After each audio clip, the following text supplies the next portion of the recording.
Você pode levantar suas mãos e reconhecer a bondade do Senhor na sua vida, expressa sua gratidão, agradeça ao Senhor, porque Ele é bom. Oh, aleluia! Aleluia! Pessoas às vezes só reconhecem os problemas que os acompanham, mas nós reconhecemos que bondade, fidelidade, misericórdia, graça nos acompanham os dias da nossa vida. Você pode agradecer ao Senhor pela bondade dEle. Oh, aleluia! Aleluia! Deus é bom. Você pode dizer isso. Deus, você é bom. Deus, eu reconheço que você é bom. É por isso que eu estou de pé, é por isso que eu estou vivendo essa vida de saúde divina, é por isso que eu estou vivendo essa vida de prosperidade, é por isso que eu estou vivendo bem em família, minha família é abençoada, meu casamento é abençoado, meus filhos são abençoados, nós estamos vivendo melhor a cada dia por causa da sua bondade, Senhor. Oh, aleluia! Aleluia! Aleluia! Oh, somos gratos, Senhor. Somos gratos, Senhor. Nós iniciamos essa semana com gratidão no nosso coração. Aleluia. Aleluia. Como já ouvimos alguém dizer, gratidão nos define. Nós somos gratos, Senhor. Enquanto um dos sinais dos tempos é que os homens serão ingratos na nossa vida, o sinal mais visível é gratidão. Somos agradecidos, reconhecemos a sua bondade, Senhor. Reconhecemos a sua boa mão sobre a nossa vida. Reconhecemos que o Senhor é a nossa fonte, tudo que temos de bom, toda boa dádiva e todo dom perfeito que tem se manifestado na nossa vida vem do Senhor. Oh, aleluia, as portas que estão sendo abertas, as oportunidades que temos tido, as conexões divinas que têm surgido, parcerias, associações, recurso que tem chegado, cumprimento de promessas. Tanta coisa boa tem acontecido na nossa vida, Senhor. Não vamos olhar, não vamos dar voz às circunstâncias, não vamos dar voz à adversidade, vamos dar voz às coisas boas que têm acontecido, que vem a bênção que enriquece. Oh, aleluia! Favor e graça estão sobre a nossa vida. Oh, aleluia! Aleluia! Obrigado, Senhor. Obrigado, Senhor. Obrigado. Aleluia. Antes de você se assentar, vire para o irmão que está do seu lado e diga: você é um imã de dinheiro. E pode se assentar em nome de Jesus. Aleluia. Aleluia. Glória a Deus. Quantos creem que nós somos um imã de dinheiro? Favor e graça, a bênção do Senhor está sobre a nossa vida. E porque somos abençoados, nós podemos usufruir de todas as coisas boas que o Senhor deixou preparado para nós. Amém. Amém. Aleluia. Sabe, eu estava meditando hoje, pensando sobre algumas coisas importantes e bem básicas que a gente precisa andar nelas. Uma delas é que o justo viverá pela fé. Então, nós somos uma igreja que acredita e que prega e que tem como DNA a palavra da fé. Então, se você quer ouvir algo diferente de fé, provavelmente esse não é o lugar que você deveria estar. Mas se você está nesse lugar, você vai ouvir sempre sobre fé. Você vai sempre ouvir sobre a bondade de Deus, sobre o caráter de Deus, sobre o amor de Deus, porque Deus é amor. Não é só o fato dele nos amar. Essencialmente, ele é amor. E a gente precisa viver essa vida de fé considerando que Deus é amor, considerando que Deus é bom, considerando que Deus é por nós, que Ele está do nosso lado, que a vida cristã, a vida que você escolheu desde o dia que você nasceu de novo, você decidiu viver o melhor dessa vida. Não tem nenhum outro caminho melhor, não tem nenhuma coisa que brilhe mais do que viver essa vida com Deus. Pessoas tentam nos convencer que depois que nós nascemos de novo, que depois que nós entregamos a nossa vida a Jesus, que agora nós vamos ver como é difícil viver essa vida. Eu vou lhe dizer, a Bíblia não ensina isso. Viver uma vida com Deus é viver uma vida infinitamente melhor do que a vida que vivíamos sem Deus. Amém. Viver com Deus é viver essa vida abundante que Jesus preparou para nós. E antes, quando nós estávamos presos ao império das trevas e que a gente não tinha liberdade de escolha, não tínhamos poder de decisão, nós andávamos na força dos pensamentos e segundo a nossa natureza carnal, influenciados, segundo a Bíblia, pelo príncipe das potestades do ar. Mas ele nos deu vida quando nós estávamos mortos dos nossos delitos e pecados. E hoje a gente tem liberdade de escolha. Então a gente pode escolher viver essa vida abundante. Amém. É por isso que o justo viverá da sua fé. Porque somente pela fé a gente pode experimentar e usufruir de provisão, de suprimento, de cura, de saúde divina, de paz perfeita, o shalom de Deus, somente pela fé. E sabe, pensando sobre essa vida de fé, me veio alguns textos no coração que eu sei que você conhece bem, e um deles está em 2 Coríntios, no capítulo 10, se você puder abrir sua Bíblia. Aleluia! Você está empolgado com a palavra? Amém. Aleluia! Vamos começar hoje, vamos começar por aqui, mas teremos uma semana poderosa em Deus. Amém. Aleluia!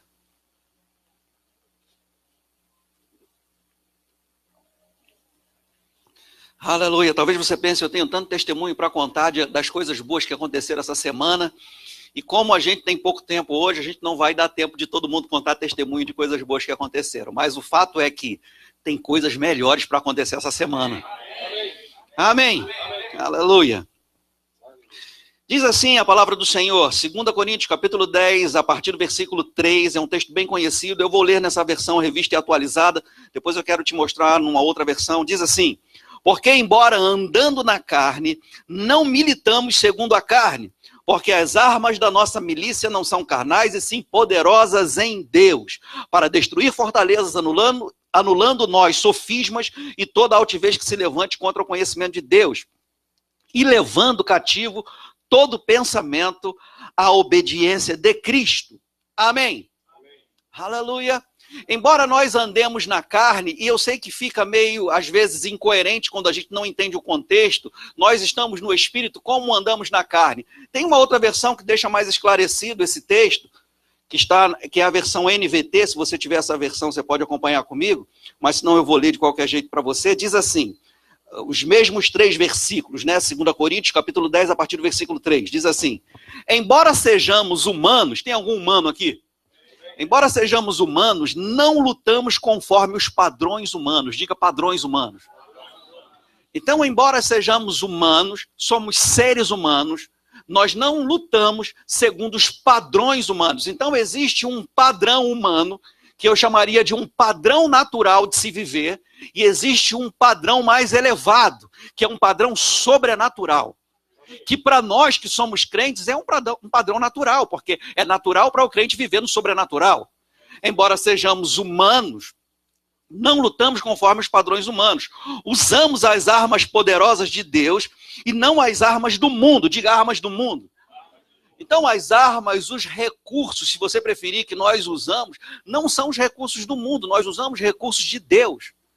Então, uma vida de fé é uma vida vivida usando os recursos de Deus, e não os recursos do mundo.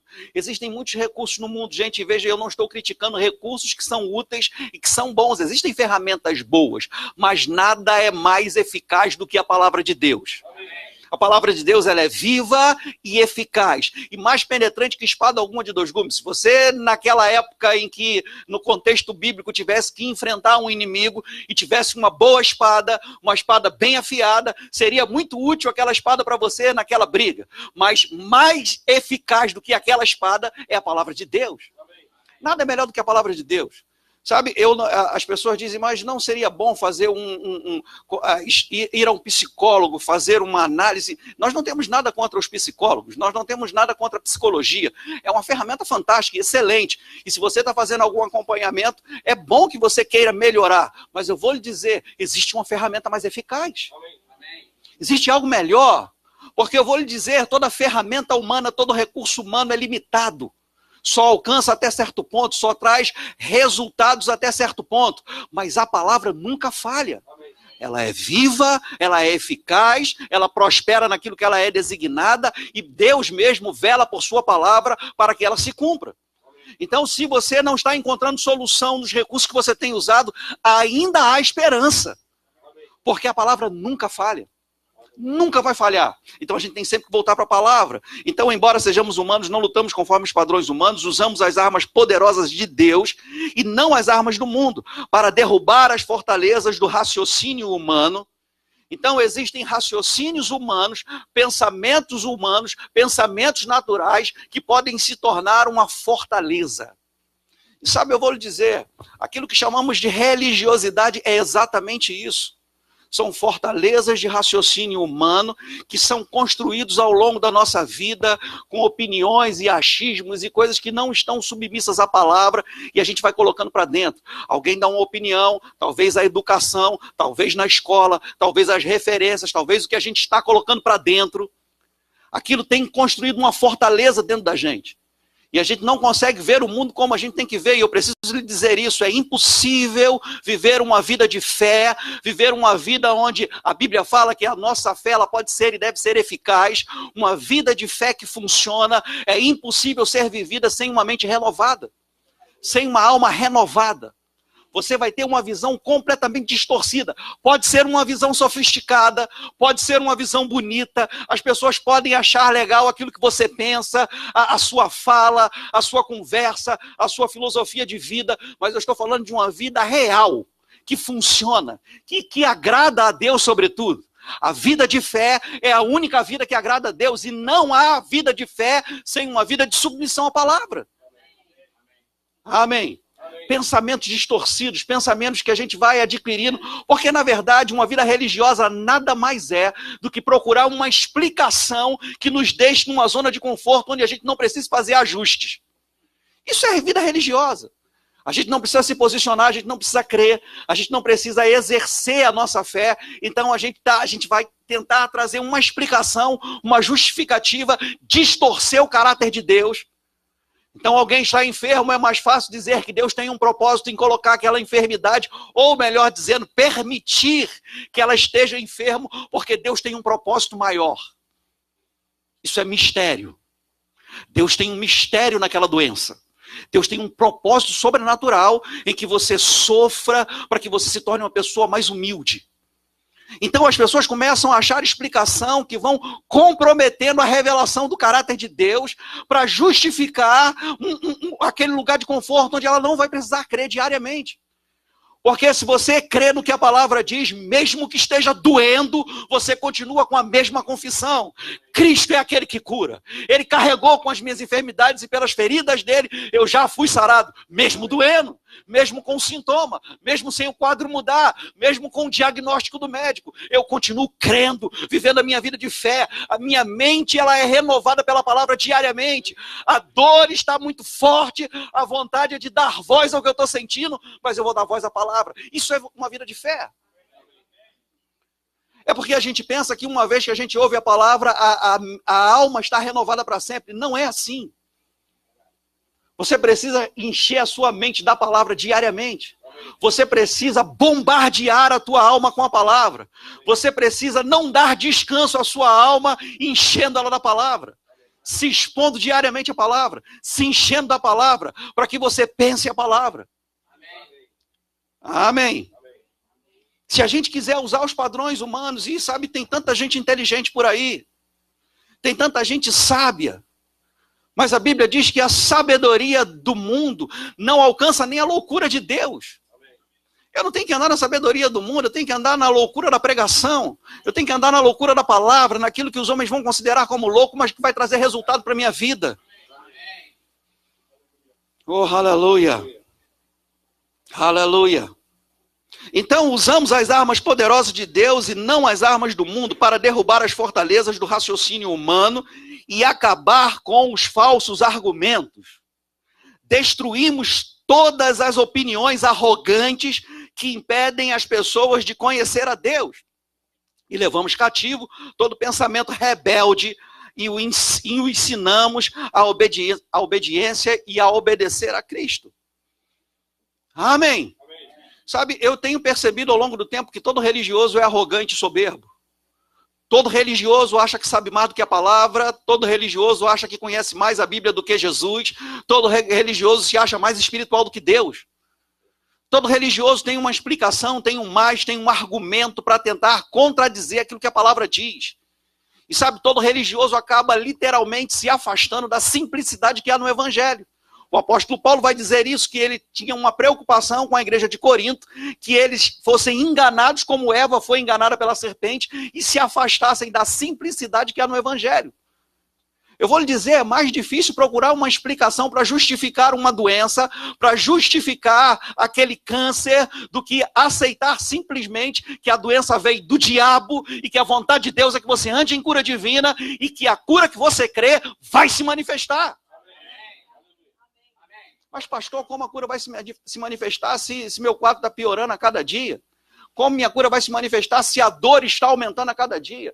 Como vai se manifestar essa cura? E a pessoa começa a procurar um monte de explicação e a justificar. Ela começa a pesquisar na internet ou buscar na memória dela experiências que pessoas testemunharam de coisas ruins que aconteceram. Não, porque a pessoa só foi salva porque uma pessoa doente, crente, foi internada naquele hospital e por causa daquela doença, glória a Deus, aleluia, aquela palavra foi pregada para mim. Então as pessoas começam a tentar distorcer o caráter de Deus, começam a tentar explicações mais fáceis para elas continuarem acomodadas sem crer. Mas é mais difícil. É mais simples a gente crer no que a palavra diz. A gente crê, só que esse mais simples crer exige que a nossa mente concorde com aquilo que a gente crê no coração. Para que a minha mente concorde com o que eu creio no coração, eu preciso renová-la pela palavra. Ela precisa sair da forma desses padrões humanos, precisa parar de usar recursos humanos e precisa começar agora a se submeter à palavra de Deus. Porque é soberba achar que a palavra está errada para justificar uma experiência ruim de vida. A vida está uma desgraça, a vida está péssima, a vida é um faz de conta, mas a pessoa quer achar alguma explicação e ela vai pesquisar e procurar, e encontrar pessoas e conversar com pessoas, até que alguém, nesse monte de pessoas que ela vai conversar, ela consiga alguém que concorde com a experiência, com a história dela. Não, eu vou lhe dizer, é mais fácil concordar com a palavra. Se eu quero resultados na minha vida, eu preciso concordar com aquilo que a palavra diz. Agora veja, quando eu decido andar na palavra, quando eu decido me submeter à palavra, não existe um acordo que a gente faz com a mente não renovada. Você não faz um acordo com a mente. Quando você decide crer que Cristo é aquele que cura, você confessa a palavra, você define isso no seu coração, você permanece confessando, mas a sua mente não está em acordo com você, até que ela seja renovada com a palavra. No dia seguinte, talvez, a sua mente continue não concordando com você. E eu não sei se você sabe, mas uma mente não renovada, que não concorda com aquilo que a palavra diz, é um alvo fácil para o diabo. E o diabo é sempre aquele que vai tentar lançar argumentos, sofismas, para nos induzir ao erro. Ou para que a gente permaneça andando na carne. Amém. Então a gente precisa diariamente mudar a mente. Isso se aplica a todas as práticas que a Bíblia manda a gente viver. Uma vida de oração é uma vida que a alma não quer que a gente viva. Uma vida se enchendo da palavra é uma vida que a alma não renovada não quer que a gente viva. Mas a gente bombardeia a alma da gente. A alma não faz o que quer. O salmista, não nascido de novo ainda, numa aliança inferior à aliança que nós vivemos hoje, dizia para a própria alma: a alma se aquiete. Sabe, a gente deve exercer essa autoridade sobre as nossas emoções, sobre os nossos pensamentos que não estão alinhados com a palavra. Nós não usamos recursos naturais, nós usamos a palavra. Confissão da palavra, confissão da fé é uma arma que não é natural. É loucura para o mundo. Como você está dizendo aquilo que a palavra diz, se a sua vida mostra que está tudo diferente? Não importa o que as pessoas acham nesse contexto. Nesse contexto. Porque a gente não pode pegar essa fala para usar essa fala para uma vida desordenada, desorganizada, uma vida sem temor a Deus. Dentro desse contexto, da minha confissão de fé, as pessoas podem me achar louco, podem me ridicularizar, mas nesse caso o que importa são os resultados que eu vou colher. Amém. Então eu continuo dizendo que Cristo é aquele que cura, ainda que minha situação, minha condição física não demonstre isso. Jesus é aquele que me cura, ele já comprou a minha cura, eu já fui curado, pelas pisaduras dele eu já fui curado. A vontade de Deus acima de todas as coisas é que eu tenha saúde e prosperidade, assim como minha alma prospera. As pessoas vão achar uma pessoa doente que tenha uma vida de confissão louca, mas ela está usando de recursos que não são humanos. A gente não pode usar o tempo todo de recursos humanos, não há problema. E veja, eu não quero que você distorça o que eu estou dizendo e ache que, por exemplo, a gente está pregando contra remédio, contra médico, contra ir a uma consulta ou fazer um tratamento, se submeter a um tratamento, de jeito nenhum. Nós não estamos pregando contra isso. Se você tem consulta marcada, vá à sua consulta. Se você está fazendo um tratamento, faça o seu tratamento. Se você tem que tomar um medicamento prescrito por um médico, tome o seu medicamento, mas continue crendo na palavra. Porque todo recurso humano, todo recurso natural é limitado. Amém. Mas nós não estamos demonizando a ciência de jeito nenhum. Amém, gente. Aleluia. Aleluia. Destruímos todas as opiniões arrogantes que impedem as pessoas de conhecer a Deus. Sabe, mesmo sendo crente, mesmo tendo nascido de novo, nós só conhecemos a Deus através da palavra, não através do que a gente acha. Amém. Nós nos submetemos à palavra. Se a palavra diz que Deus é bom, a gente precisa colocar as lentes que é Jesus Cristo, e não tentar entender a Deus pelo Velho Testamento, mas através de Jesus, enxergar o Velho Testamento, porque a bondade de Deus é revelada em Jesus. Amém. Você não conhece a bondade de Deus em outra pessoa, você conhece a bondade de Deus em Jesus. Ah, mas e Jó? Mas e Jeremias? Mas e Caim? Não, você vai conhecer a bondade de Deus em Jesus. Através de Jesus você conhece o coração de Deus, porque Deus estava em Jesus Cristo reconciliando o mundo consigo mesmo. Sabe, a gente tem o hábito de dizer o tempo todo que todos pecaram e estão destituídos da glória de Deus, mas a gente precisa continuar dizendo que a palavra diz, em Cristo Jesus, todos nós fomos restituídos à glória de Deus. Amém. E nos foi confiado o ministério da reconciliação, quer dizer isso para as pessoas. Que Deus estava em Cristo, reconciliando, já foi feito. A humanidade já foi perdoada. Agora, veja, a gente precisa usar esse recurso, porque eu sei que a gente precisa alcançar pessoas, é nossa missão alcançar pessoas, trazer pessoas para o reino de Deus, e aqueles que já estão no reino de Deus, discipulá-los, ensinar a palavra, levar a palavra para eles. Amém. A vontade de Deus é que todos os homens sejam salvos e que todos os salvos cheguem ao pleno conhecimento da verdade. Essa é a vontade do Senhor, e isso é missão da igreja. É a dupla missão da igreja. Não é só evangelismo que é a grande comissão, mas discipulado faz parte da grande comissão. Não só ganhar pessoas, mas ensinar aos que foram salvos. Amém? Essa é a vontade de Deus sobre todas as coisas e fomos ungidos para isso. Há uma unção sobre a nossa vida para isso. Mas eu vou lhe dizer, muito mais do que a nossa fala é a vida que a gente vive. A nossa vida fala muito mais alto do que aquilo que a gente fala. E por isso é importante que a gente comece a praticar a palavra e a gente comece a usufruir daquilo que nos pertence, para que mesmo sem palavra pessoas sejam ganhas, mesmo sem palavras pessoas salvas sejam ensinadas. Mesmo sem palavras. Sabe por que eu vou lhe dizer? Talvez você não tenha argumento suficiente, argumentação bíblica, talvez você não tenha tanto respaldo para ensinar para uma pessoa que Cristo é aquele que cura. Talvez ela seja teologicamente, tenha mais conhecimento que você. E você não tenha argumentos para vencer a teologia dela sobre essa verdade que Cristo é aquele que cura. Mas se você estava doente e um dia você foi curado, a sua vida fala muito mais do que aquilo que você possa falar. Amém. Então uma pessoa pode, eu não sei o que dizer, talvez você vá falar como o cego disse, eu sei que eu era cego e agora eu vejo. Eu sei que como minha vida era e como minha vida é hoje.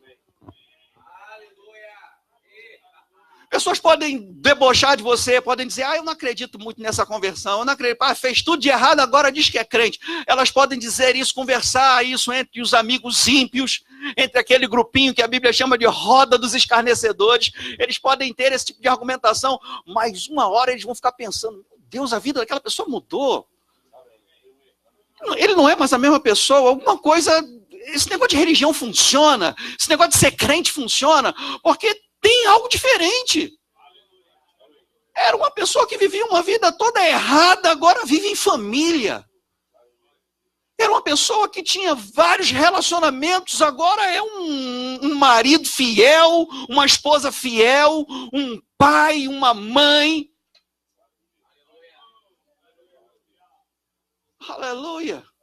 Sabe, isso confunde a cabeça das pessoas. Meu Deus, o que aconteceu na vida daquela pessoa? Ela teve a mesma educação que eu, estudou nas mesmas escolas que eu, vem de escola pública que nem eu, estudamos, era bagunceiro, era isso e era aquilo, a gente ia para os mesmos bailes funk, a gente fazia as mesmas coisas e agora a vida mudou, mas mudou muito. Sabe, a vida está melhorando a cada dia. A família foi restaurada, teve constituiu família, não tinha família, agora constituiu família. As coisas estão fluindo, tem um emprego, tem as suas coisinhas, está comprando, melhorando a cada dia, cada ano que passa, e agora que a nossa vida é acompanhada mesmo pelo Facebook. As pessoas estão vendo. Sabe, está melhorando, está progredindo, a aparência mudou, as roupas mudaram. Aquela pessoa era completamente indecente, agora é uma pessoa que pode entrar em qualquer lugar, porque se veste decentemente, mudou a maneira de pensar. Sabe, enquanto nós estamos nos expondo à palavra, nossa mente, nossa alma está sendo renovada. Agora, deixa eu lhe dizer, é pouco demais ter a mente renovada somente nos cultos onde a palavra é pregada. Porque a vida de fé, ela é vivida diariamente, não apenas domingo, terça e quinta. Não são apenas 1 hora, 2 horas de culto que vai mudar a vida da gente por completo. A gente precisa praticar a palavra diariamente. A gente precisa usar desses recursos sobrenaturais que a Bíblia nos mostra para que a nossa mente seja mudada, para que a gente não ande nessa arrogância religiosa, achando que a gente já sabe de tudo. Não, eu já tenho o diploma do Rema, então eu já sei de tudo. Não, você apenas começou a conhecer. Amém. O Rema é uma grande bênção, e nós vamos ter o Rema aqui na Baixada Fluminense. Oh, aleluia. O Rema vai alcançar muitas pessoas e vai abençoar muitas pessoas aqui nesse lugar, mas é apenas o início. O Rema é aquele aperitivo que dá mais vontade para a gente conhecer mais, abre a nossa vontade. Quando a gente se expõe à palavra, o conhecimento chega, dá vontade de conhecer mais, de cumprir o que a palavra diz, conhecendo e prosseguindo em conhecer o Senhor. Um diploma de Rema não quer dizer que a gente já conheça tudo, nem um diploma de escola de ministro. A gente está no começo, bem no começo, bem no começo. Tem tanto para conhecer. Eu me graduei no Rema em 2001 e eu continuo estudando a palavra, eu continuo aprendendo, eu continuo empolgado com a palavra, eu continuo sendo surpreendido por revelação, eu continuo ouvindo os professores do Rema e sendo impactado pela vida e pela unção que opera na vida deles. Eu não voltei mais para a sala de aula para fazer o Rema, eu já sou um graduado, mas eu tenho pela Luminai ouvido várias aulas. Toda matéria, toda aula que eu vou dar, eu ouço vários professores ensinando as mesmas coisas. A gente nunca vai chegar nesse lugar onde a gente já sabe de tudo, a gente não se surpreende mais, a gente não se empolga mais. Não, a gente vai sempre se empolgar com a palavra. Quanto mais você conhece a palavra, mais vontade de conhecer a palavra. Você nunca vai ficar satisfeito com água nos artelhos. Você vai querer ir para águas profundas. Amém. Agora, abra sua Bíblia, por favor, comigo, em Filipenses, no capítulo 3. Carta de Paulo aos Filipenses, capítulo 3.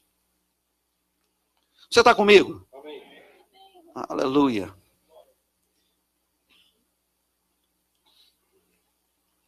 Aleluia.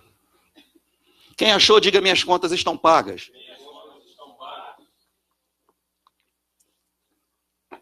Em Filipenses, no capítulo 3, aleluia. Eu botei no capítulo 1, deixa eu chegar junto de vocês. Mas minhas contas estão pagas também. Em Filipenses capítulo 3, versículo 1, eu quero me justificar para justamente continuar falando com vocês. Diz assim, o apóstolo Paulo, inspirado pelo Espírito Santo, disse a essa igreja: quanto ao mais, irmãos meus, alegrai-vos no Senhor. Diga para a pessoa que está do seu lado, alegre-se no Senhor. Que coisa boa poder se alegrar no Senhor. Talvez você diga, eu não posso me alegrar com a quantidade de contas que eu tenho para pagar essa semana, dia 5, dia 10 está se aproximando, mas a Bíblia não diz que você deve se alegrar se pode ou não pagar as contas. Você se alegra no Senhor. Sabe, se tem algo que vai sempre causar ou provocar alegria em nós, ativar, na verdade, a alegria que a gente tem por dentro é olhar para o Senhor. Como é que você olha para o Senhor? Você olha para o Senhor para uma imagem, para uma foto, para uma estátua ou para um filme do Mel Gibson? Não, você se alegra no Senhor olhando para Jesus, a palavra. Amém. Alegrai-vos no Senhor, se alegre na palavra. A mim não me desgosta e é segurança para vós outros que eu escreva as mesmas coisas. Sabe, é segurança para nós ouvirmos as mesmas coisas. As coisas da palavra, as revelações, as doutrinas, os princípios, as leis espirituais que nos trouxeram até aqui, são os mesmos princípios, doutrinas e leis espirituais que vão nos levar aonde Deus quer nos levar. Amém. Se eu fui curado pela palavra que eu conheci, é essa mesma palavra que eu conheci que vai me manter em saúde divina. Se eu comecei a viver uma vida de prosperidade porque conheci a palavra, é essa mesma palavra conhecida que vai fazer eu crescer nessa vida de prosperidade.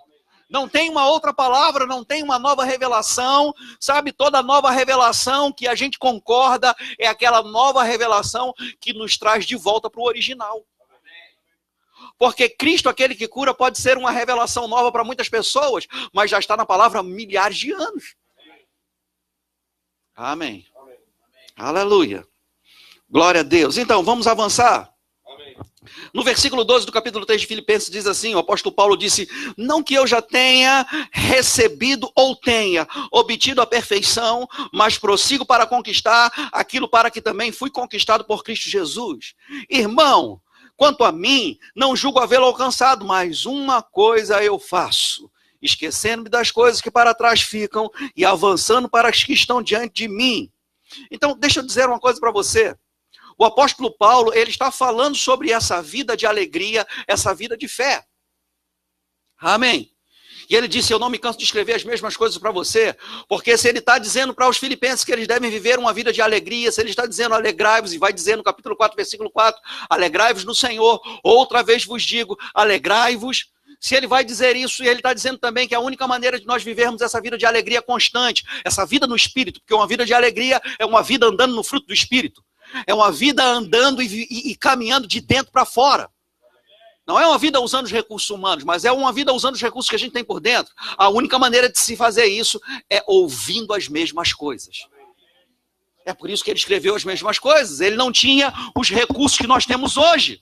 Ele não tinha internet. Ele não tinha como transmitir culto. Então ele escrevia as mesmas coisas.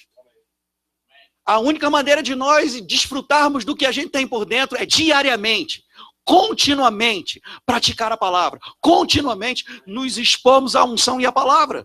Não é de vez em quando. Amém. Quanto mais você ouve uma música, quanto mais você canta uma música, quanto mais você coloca no YouTube ou no... Eu não vou fazer propaganda dos aplicativos. Mas quanto mais você ouve uma música, mais você decora a letra daquela música.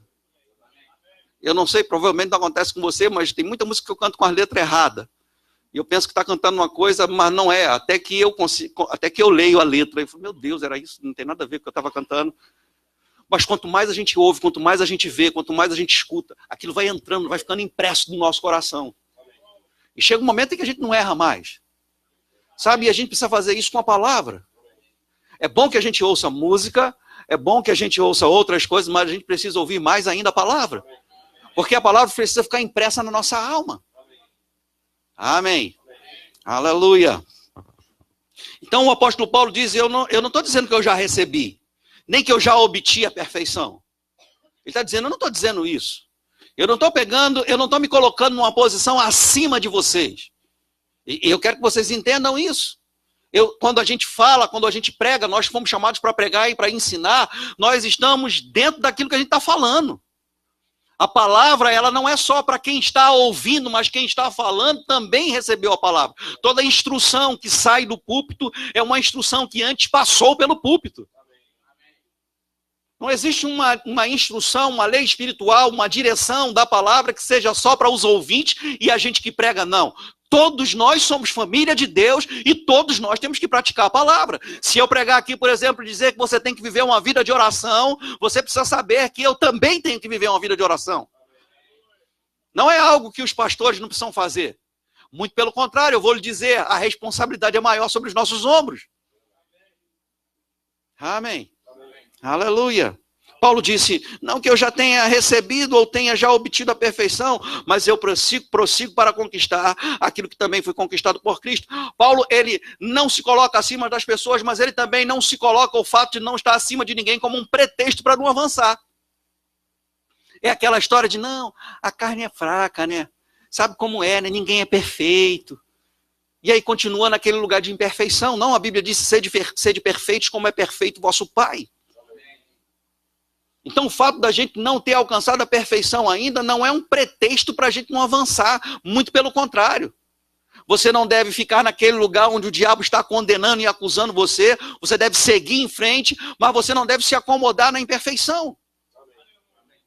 Sabe, uma pessoa disse certa vez para mim, estava conversando com uma pessoa e ele disse, eu tive vários problemas com o ciúme da minha esposa. Minha esposa tinha problemas de ciúme, e era muito difícil lidar com isso, mas nós conversamos e quase nos separamos, e aí agora está tudo resolvido. Agora, inclusive, quando eu viajo a trabalho, a minha esposa diz, olha, quando você estiver viajando, você só tenha cuidado de usar preservativo, você pode se divertir, mas use preservativo e não traga doença para dentro de casa. Sabe, o problema dele de ciúme, segundo a cabeça dele, segundo o padrão humano, estava resolvido. Mas sabe, o nosso entendimento e a revelação que a gente tem da palavra diz que o pecado gera morte. Nós não podemos resolver o problema de ciúme que a gente tem em casa, vivendo uma vida errada, segundo o padrão do mundo, segundo o conceito humano, e trazer morte para a vida da gente.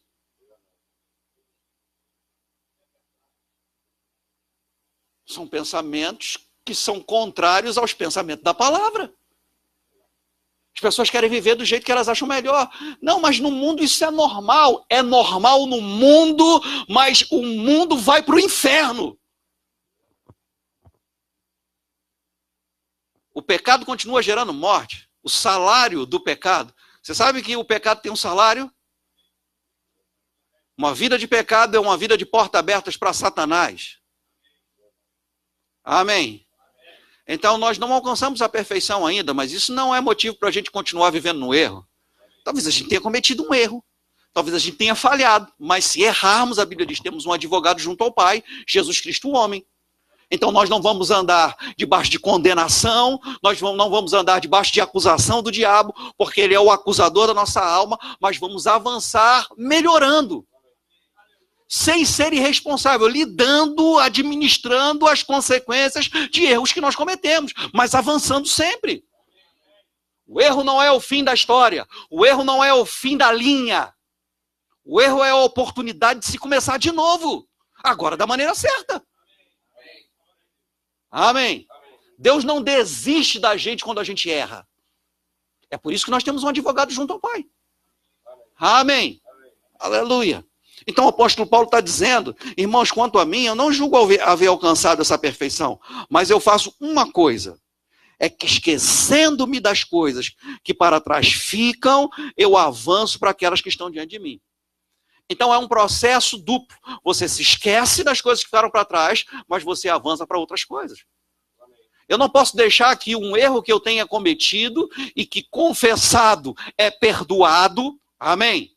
Que aquilo me paralise. Que um erro que eu cometi dite as regras da minha vida, coloque limitações na minha vida. Sabe, e deixa eu já dizer uma coisa para você. Tanto liberar perdão, como receber perdão, é a partir de uma vida de fé. Você libera perdão pela fé e você recebe perdão pela fé. Se você não sabe liberar perdão pela fé, você não vai saber receber perdão pela fé. E eu posso lhe dizer, as duas coisas são ruins. As duas coisas são portas abertas para o diabo. Pressão e opressão vêm sobre a vida de pessoas que não liberam perdão e que não sabem receber perdão. Não, pastor, mas eu não preciso mais liberar perdão para ninguém. Então você precisa aprender a receber perdão, porque nesse processo que a gente está inserido, vez ou outra, não é uma profecia, é um fato, porque estamos no processo, a gente pode errar. E é por isso que nós temos o nosso advogado junto ao Pai. Jesus Cristo, homem, que conhece as limitações, que sabe o que é ser humano. Amém. Vez ou outra vai acontecer. Mas eu preciso receber perdão pela fé. Eu preciso liberar perdão pela fé. A questão é, a nossa mente pode não concordar com aquilo que a gente sabe que a gente tem que fazer. Os nossos sentimentos podem não concordar com aquilo que a gente sabe que a gente tem que fazer. Tanto liberar perdão como receber perdão. Uma mente não renovada nunca vai concordar com isso. Uma mente não transformada, não renovada, jamais vai esquecer das coisas que a gente passou na vida. O apóstolo Paulo disse, uma coisa eu faço, é que esquecendo-me das coisas que para trás ficaram, como é que a gente faz isso? Eu quero que você entenda o que está escrito aqui. Ele diz, esquecendo-me continuamente os pensamentos vão vir. E eu não sei se você sabe, existe um ser chamado Satanás, que ele é chamado de acusador da nossa alma. Ele vai tentar o tempo todo lembrar você, quando você libera perdão para alguém, ele vai tentar lembrar você daquilo que a pessoa fez contra você o tempo todo. Quando você decide confessar o seu pecado e receber o perdão de Deus, ele vai tentar acusar você o tempo todo do erro que você cometeu. Isso não vai acabar no dia em que você diz, eu me arrependo, confesso meu pecado e vou seguir em frente. Ele vai continuar fazendo. E continuamente nós teremos que nos esquecer dessas coisas. Como? Colocando palavra para dentro. Não há condenação para aquele que crê. Você não merece, realmente eu não mereço, mas graça e misericórdia me alcançou. É pelo sangue de Jesus, não é por aquilo que eu faço ou deixo de fazer. Sabe, você coloca a palavra para dentro, renovando a sua mente. Você já está pronto por dentro, você nasceu de novo, você tem a vida e a natureza de Deus, mas se sua mente não for renovada, vai comprometer, como diz Romanos capítulo 12, o experimentar, provar da boa, agradável e perfeita vontade de Deus. Amém. Então não só devemos esquecendo diariamente, mas avançando. Então eu esqueço e avanço. Eu esqueço e avanço. Esquecendo-me. O diabo vai lembrar. Se você não entende isso, você vai sofrer muito, porque não tem como você controlar os sonhos e pensamentos que vão chegar enquanto você está dormindo. Sonhos e pensamentos e pesadelos chegam quando a gente está dormindo. A gente não escolhe. A gente está numa certa passividade quando a gente está dormindo e lembranças chegam. Mas quando as lembranças chegam e a gente acorda, a gente precisa falar a palavra. Substituir aquilo que tentou atacar a nossa mente. São ataques. Muitas vezes são ataques. Às vezes é porque você comeu muita pizza antes de dormir, dormiu de barriga cheia. Mas às vezes você sabe quando é um ataque. Quando é uma acusação e uma lembrança de uma coisa ruim que aconteceu na sua vida para desestabilizar você, para desacelerar você, para comprometer o teu casamento, para comprometer o teu ministério. É o próprio Satanás em pessoa. Porque você naturalmente não vai querer ficar lembrando de coisa ruim para viver um dia ruim. Para acordar pela manhã e viver um dia desgraçado.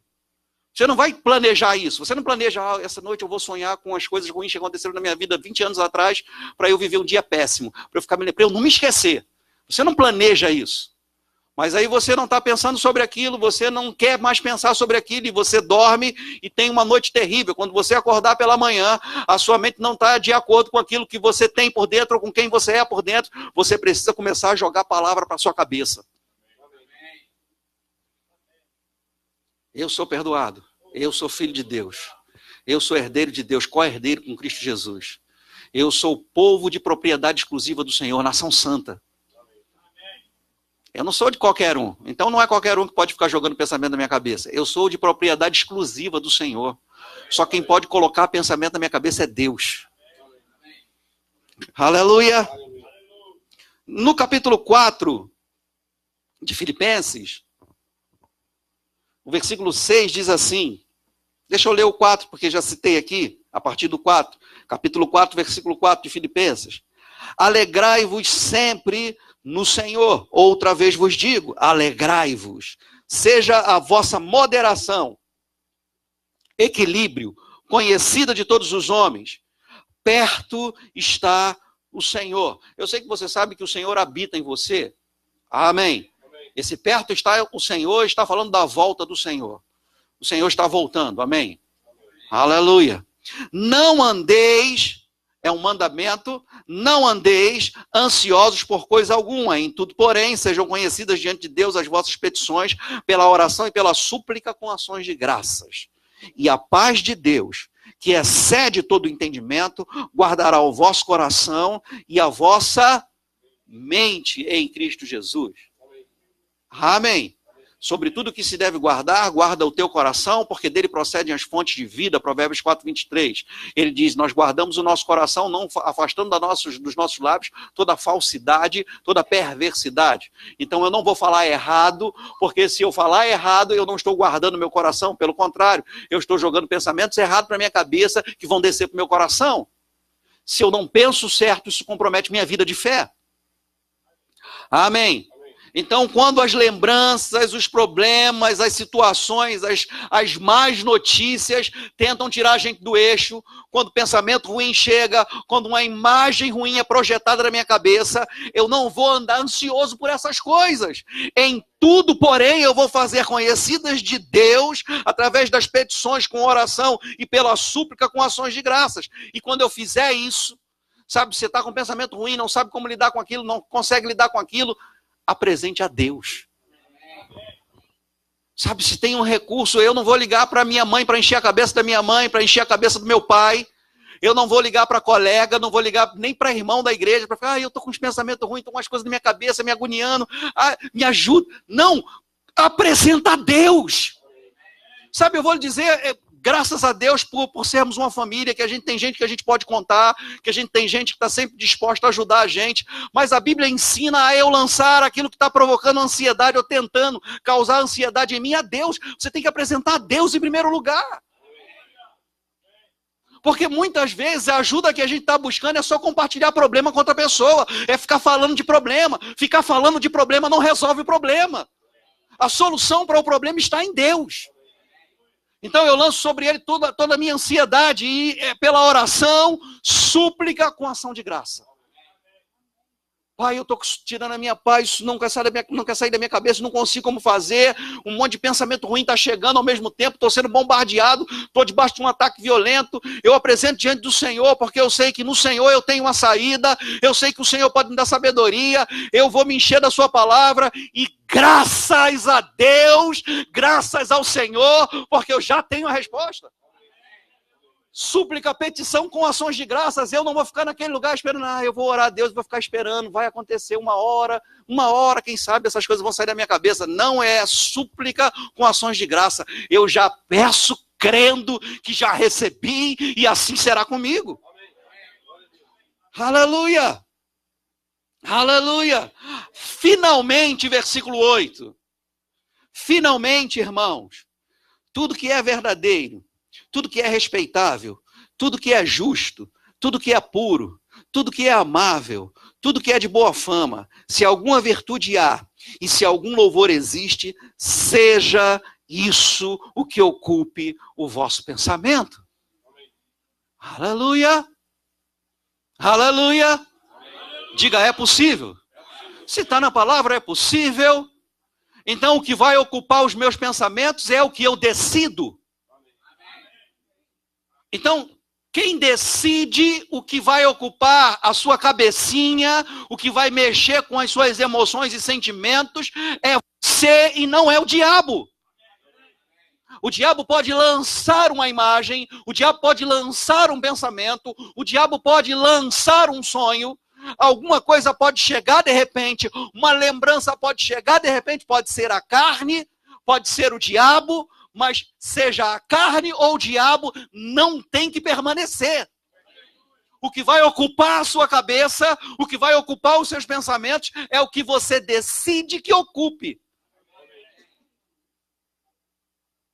Sabe, não foram poucas as vezes em que eu fui ministrar em alguns lugares onde palavra de conhecimento, o dom da palavra de conhecimento começou a entrar em operação e uma palavra chegou de pessoas com pensamentos de morte, pessoas com desejo de se suicidar, pessoas que se viam, não são poucas as vezes que aconteceram isso. Algumas vezes eu estava ministrando em algumas igrejas e eu fiquei pensando, será que eu estou falando isso só porque eu falei num outro culto, porque eu falei numa outra igreja, mas aquela palavra vinha. Isso é muito mais comum do que a gente queria que fosse. Pessoas crentes, nascidas de novo, cheias do Espírito Santo, se vendo se jogando do prédio, se vendo se jogando debaixo de um caminhão, se vendo se enchendo de remédio para morrer, com desejo de morte, com pensamentos de morte, com imagem de morte, se vendo morrendo. Como uma fuga de um problema ou de uma lembrança de um problema. Muito claro para mim, várias vezes aconteceu isso. Sabe, agora eu vou lhe dizer, e oramos por pessoas assim, mas se pessoas que estão com esses pensamentos não se posicionarem e não começarem a assumir essa responsabilidade de colocar na sua mente aquilo que elas querem de verdade, elas vão morrer. Não é um culto, uma imposição de mãos que vai arrancar os pensamentos da sua cabeça.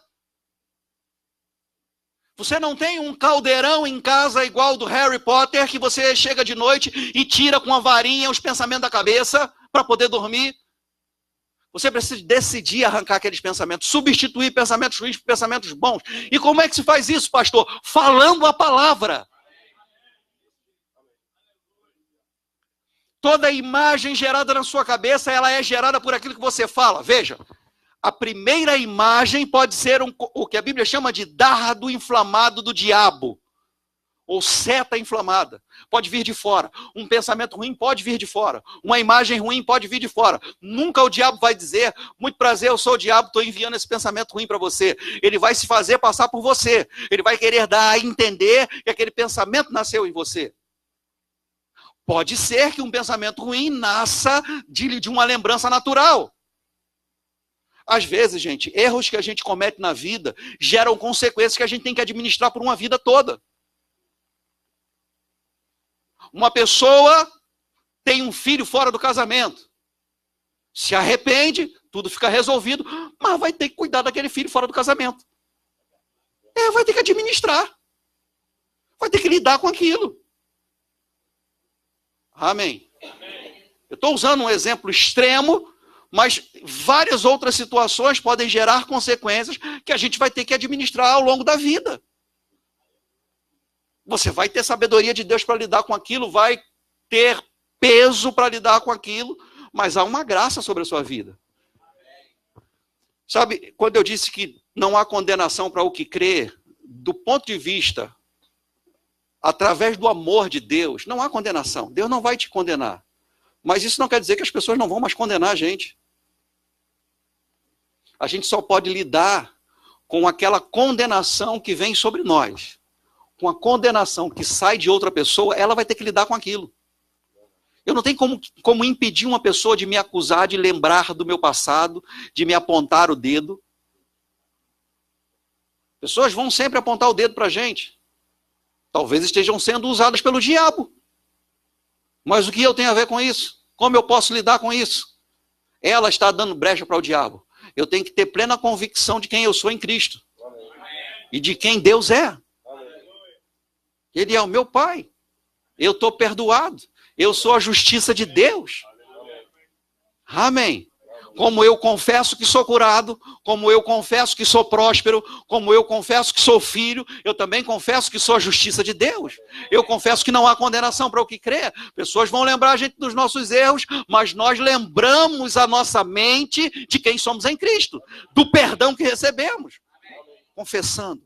Sabe, eu sou a justiça de Deus. Então eu começo a desenvolver uma consciência de justiça. Pastor, se eu fizer isso amanhã, todos os meus problemas estão resolvidos? De jeito nenhum, você vai ter que fazer isso diariamente. O apóstolo Paulo disse, esquecendo-me, continuamente, esquecendo-se das coisas que para trás ficaram, esquecendo sempre. As lembranças vão vir, você continua esquecendo. As lembranças vão vir, você continua esquecendo e avançando, esquecendo e progredindo, esquecendo e indo para cima, sabe? Você não, eu vou parar porque é tanta lembrança, toda coisa ruim, já errei tanto na vida. Se você se arrependeu, as coisas velhas já passaram. Não há mais condenação. É fato que nem todo mundo vai crer dessa forma e nem todo mundo vai alcançar uma maturidade para agir dessa forma com uma pessoa que errou. E eu vou lhe dizer, isso é natural, é normal. A gente tem que assumir também essa responsabilidade de que erros que a gente cometeu pode ter gerado em pessoas que são fracas esse posicionamento de acusação, mas a gente segue em frente. E eu vou lhe dizer, pode ser que demore um pouco, mas a vida da gente vai mostrar o que a Bíblia chama de frutos dignos de arrependimento. Não é só dizer que se arrependeu, e eu sei que hoje a gente tem um entendimento muito tranquilo sobre arrependimento, que é metanoia, é mudança de rumo, você está indo por um caminho, você não precisa chorar, você não precisa se emocionar, você simplesmente se arrepende e decide, não vou mais por esse caminho, que é um caminho errado, agora eu vou pelo caminho certo. Amém. Ok? Metanoia, então de fato você se arrependeu, mas isso não quer dizer que as pessoas que viram o meu erro voltaram a confiar em mim. Essa confiança que as pessoas tinham e agora perderam ao longo da caminhada, que eu decidi caminhar, essa caminhada de arrependimento, de mudança de caminho, isso vai sendo conquistado, elas vão vendo. Agora eu não tenho nenhuma garantia de que a pessoa vai ser madura para ver isso, pode ser que a pessoa depois de 20 anos continue me acusando. Eu sei o que é isso. Eu vivencio isso, eu sei de pessoas que me acusam de coisas que aconteceram comigo há mais de 20 anos atrás. Só que isso não vai me parar.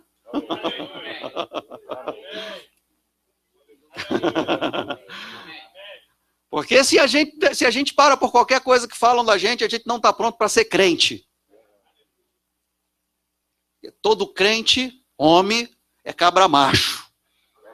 E toda mulher crente é mulher de verdade. É qualquer coisinha que para a gente, qualquer besteirinha, qualquer acusação.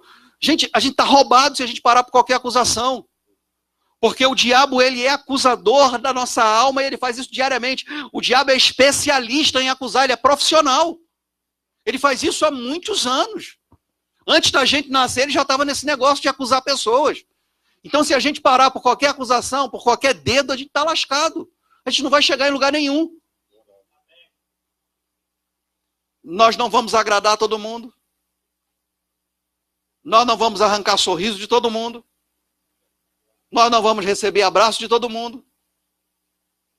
Mas o que importa é os braços do Pai.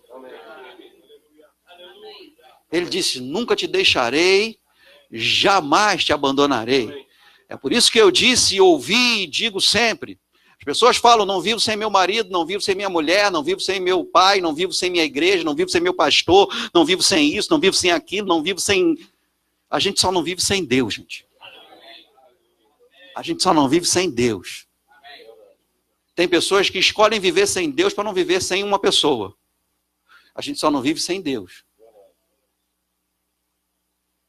Na verdade, não há vida fora de Deus. As pessoas não são mais importantes que Deus. Ninguém na sua vida é mais importante que Deus. Não deveria ser. Deus tem prioridade. Eu não vivo sem Deus. Porque eu sei a vida que eu tinha sem Ele. Eu nunca mais quero ter esse tipo de vida. Amém. É um desafio diário renovar a mente. Sem uma renovação da mente, a gente não vai experimentar a vontade de Deus. Sem uma renovação de entendimento, a gente não vai conseguir viver essa vida que agrada a Deus, que é a vida da fé. Sem fé é impossível agradar a Deus. A gente agrada a Deus pela fé, não dentro daquilo que a gente acha. Nem tudo que a gente acha está certo. Se a gente brigar por aquilo que a gente acha, a gente está andando em arrogância e soberba. Eu não sei se já aconteceu com você, mas pode ser que você descubra que alguns pensamentos seus estão errados e equivocados. E você vai precisar de humildade para se submeter à verdade da palavra. Nem tudo que a gente acha está certo, mas a gente está se expondo ao que é certo. E o que é certo vai renovar o nosso entendimento. A gente precisa falar. A imagem que a gente tem sobre nós mesmos, a imagem que a gente tem sobre a vida que a gente espera viver, a vida que está diante de nós, é a imagem que a gente está colocando para dentro. Qual a imagem a seu respeito que você está construindo? Sabe, na palavra, em Romanos, no capítulo 12, diz que foi repartida conosco a medida da fé, a mesma medida da fé foi repartida com cada um de nós, e que nós não devemos pensar sobre nós mesmos além do que convém, mas segundo essa medida da fé. A gente já sabe que a fé vem pelo ouvir, e o ouvir da palavra de Deus. Então, eu penso sobre mim mesmo, segundo essa medida da fé, que veio pelo ouvir e ouvir da palavra de Deus, ou seja, o que vai ocupar a minha mente é aquilo que a palavra diz a meu respeito. Quem eu sou, o que eu tenho e o que eu posso. Essa é a imagem que eu vou construir.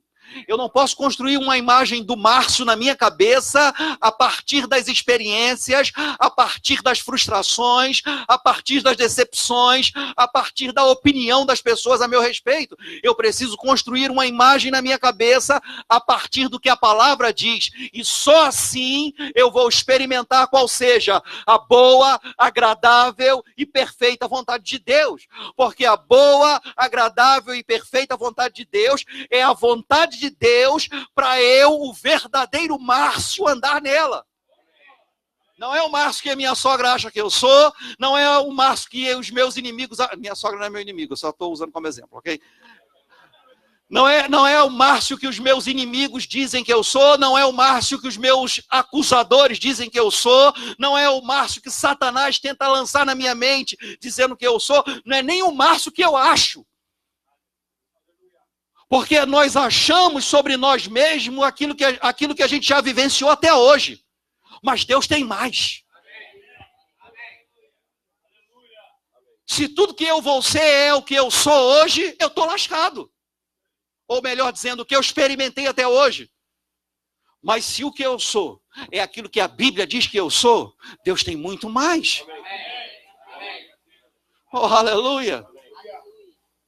Se eu sou alguém que nasceu com propósito, se eu sou herdeiro de Deus, co-herdeiro com Cristo Jesus, isso quer dizer que toda a herança que Jesus desfrutou no seu ministério, eu também vou desfrutar no meu ministério. Se eu vou permitir que essa imagem que eu tenho sobre eu mesmo seja aquela que foi construída ao longo da minha criação, das informações, das experiências, daquilo que a gente nem achava que era bullying, mas que a gente já sofria quando era criança. Toda aquela imagem distorcida, acusação, pilha, brincadeira, zoação, que foi sendo construída, que parece uma brincadeira boa, mas que vai construindo uma imagem distorcida. Esse padrão de beleza que a sociedade tenta imprimir na humanidade. Tem que ser assim, assim, assim para ser bonito. Se não for desse jeito, não é bonito. E aquilo vai vindo.